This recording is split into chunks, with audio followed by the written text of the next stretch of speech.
Hey guys, doing another dumb Quran verse. This is Surah 18, beginning in verse 92. And it says, Then Zulkarnain traveled the third course until he reached a pass between two mountains. He found in front of them a people who could hardly understand his language. They pleaded, O Zulkarnain, surely Gog and Magog are spreading corruption throughout the land. Should we pay you tribute, provided that you build a wall between us and them? He responded, What my Lord has provided for me is far better, but assist me with resources and I will build a barrier between you and them.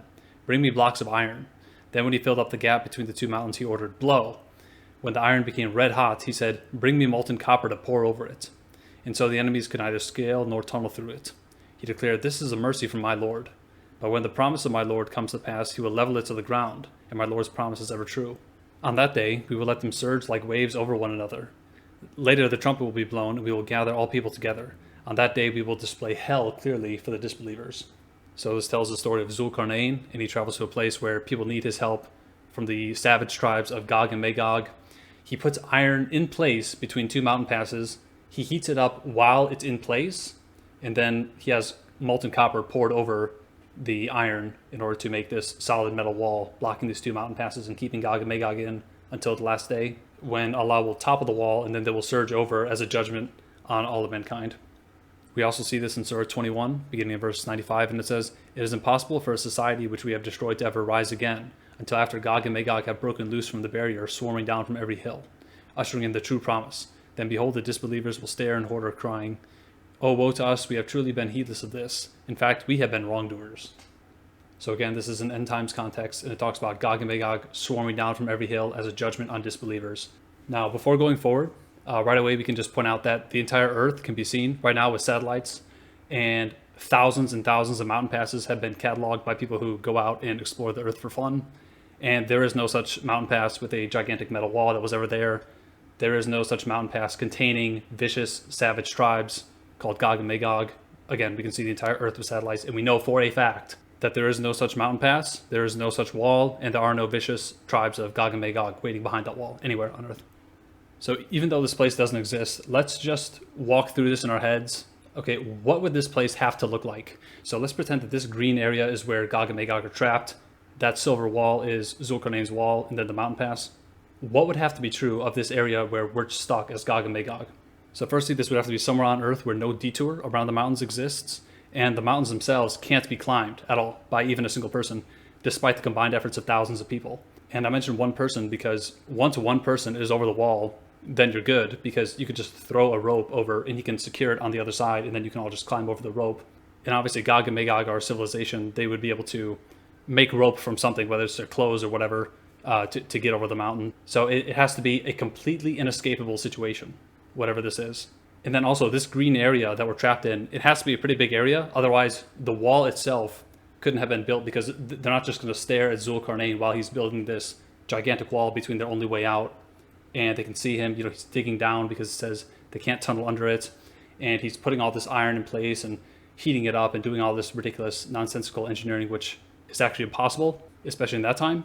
But Gog and Magog are going to have to be really far away when he's doing all that shenanigans.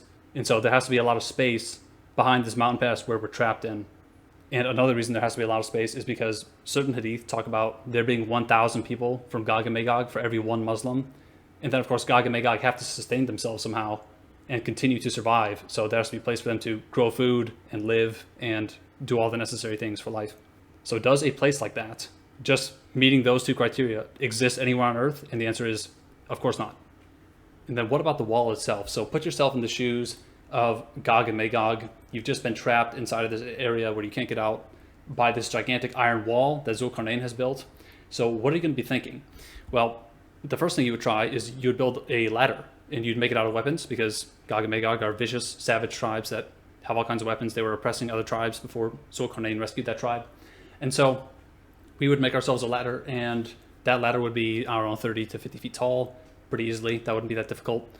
And also we could have someone climb all the way up there with a rope and a hook, and then he could throw that rope and hook from the top of the ladder. And again, once one person is over that wall, we're good, because he can just take a rope with him and then rappel down the wall and secure it on the other side, and then we can climb over. So the wall itself has to be probably around 70 feet tall at least, to withstand even a few minutes of Gog and Magog trying to get over it.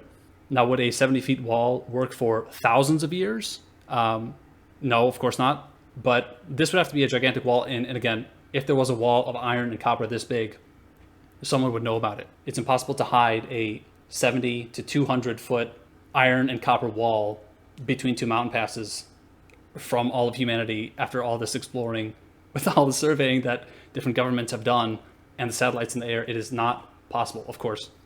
And we could probably sit here and think of hundreds of different ways to get over this wall, especially if we had thousands of years to think, like Muhammad seems to want us to believe from his story in the Quran.